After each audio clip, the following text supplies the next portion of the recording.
Hey everybody. Okay, so welcome to our first flipped classroom. I'm gonna briefly talk about how this works, what you should be doing, and then I'll go through the notes. So basically, in the flipped classroom, what'll happen is this is just like me giving live notes off the overhead or on the whiteboard. The difference is, of course, I'm doing it on an iPad, and you'll be taking the notes off of YouTube. You should still take the same exact notes, so copy down anything that you need to write down. I will be doing them in multiple colors, so you may want to do that as well. And then the nice thing about this is that you can pause or rewind if I'm going too fast. You can rewind it and see what I just said, or if my writing is sloppy and you need me to hear what I just wrote down since you can't read it, I get that. And then also, the great thing is you can pause it and write yourself notes so that you remember the most important things from notes are what your professor or you, or when you're a teacher, what you're saying. It's not actually what you're writing down. It's how your explanation of it. So that's really where you should spend the majority of your time is writing the different things down that I'm talking about that are important. Okay, so our first notes are going to be on area of a parallelogram. And after class today, we started to see that the area formula of a rectangle is pretty useful. We used it when we were doing the area of a triangle. That also is based off of a rectangle. And you'll see that the area of a parallelogram is also based off of a rectangle. So first we're going to see how that looks. So here I have a parallelogram, and what makes it a parallelogram is that I have two sets of parallel lines. I have line AC, which is parallel to BD, so there's one set. And then I have line AB, which is parallel to CD. I'm going to take a quick moment to talk about how I set this up. What you'll notice on all of my slides is that I have a left side of my slides and a right side. The left side's always a little bit smaller. It's the exact same problem over here as I have written here. I always require my students to write down the problem twice. We never do any work in this section of the notes. All of the work goes to this section over here. When we get back to class on Monday, I will show you why, if you take your notes in this fashion, that is leaving this side with no notes on it, only the problem written down, and this side with both the problem and the notes written down, how you then can use your notes quite easily to study for tests. So you'll see every slide I have set up that way.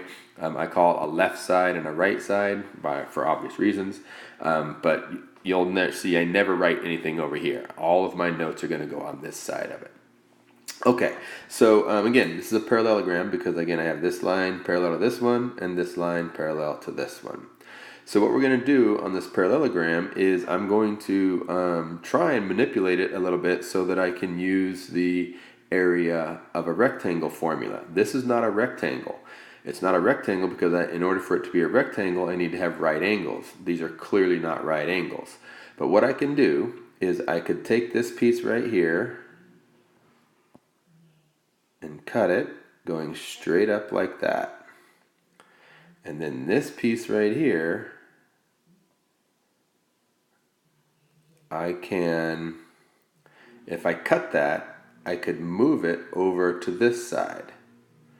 So you'll see that this is going to be my point right here is now going to be right there.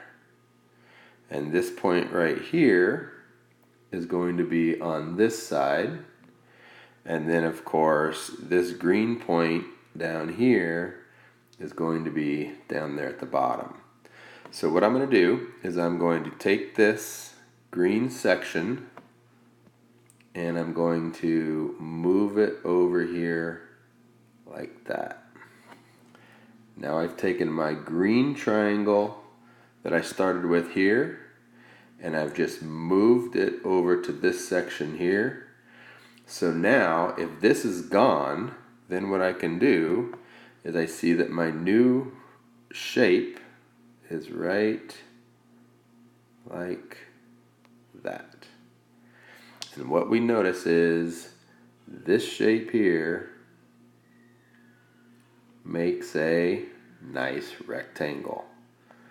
And if it's a rectangle, because this green section has moved from here over into here, then this whole thing is my new area, the area of my new shape. So since that's a rectangle, I can use the equation, or the formula, area equals base times height. So this would be my base, and this right here would be my height. Not the slant, but the up from the right angle. Remember, we always have to have right angles in order for it to be a base and a height. So that right there makes a right angle. So that's my base and my height. So my formula I'm going to use for all parallelograms is area equals base times height. Okay, next slide. So here we see I have a parallelogram, and what you'll notice again on the left-hand side is the diagram is much smaller, but the numbers are the same. And that's just so that it fits in that section, because I want to have the bulk of my room on the right-hand side where I do my actual work. So even though the diagrams are not exactly the same, we are assuming that the pictures are the same because the dimensions are the same. Okay, so if this is a parallelogram, then the formula that I can use for it is area equals base times height. And the only thing I have to figure out is which of these which of these numbers is the base and which is the height and which is not needed.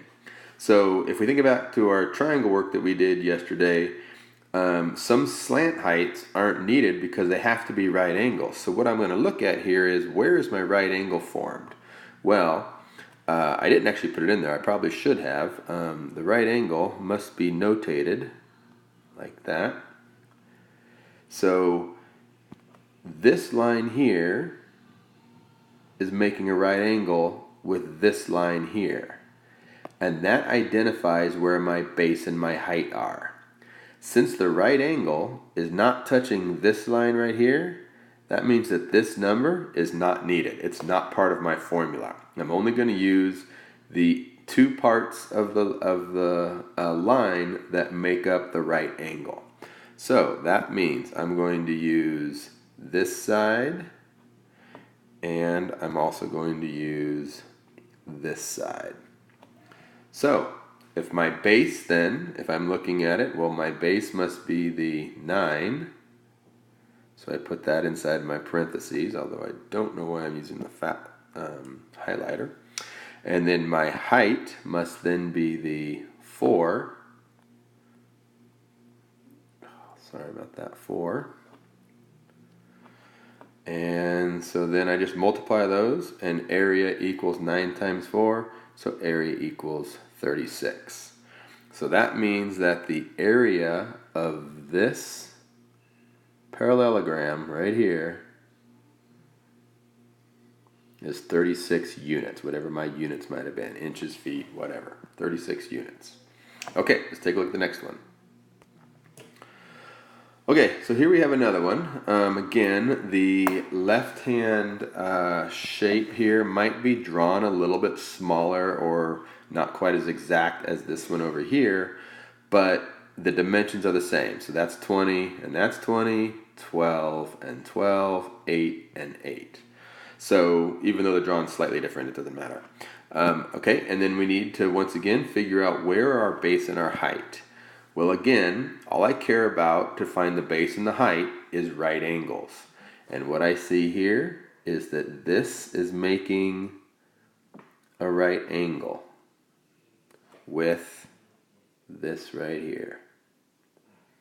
So that means that the numbers that correspond with those sides must be the numbers I care about, which also then means that this number, because it's not touching that right angle, this number I don't need. So I'm going to go ahead and, just for emphasis, cross it out because I don't need it. What I do need is this side, and I also need this side. So my formula I'm going to use is always area equals base times height.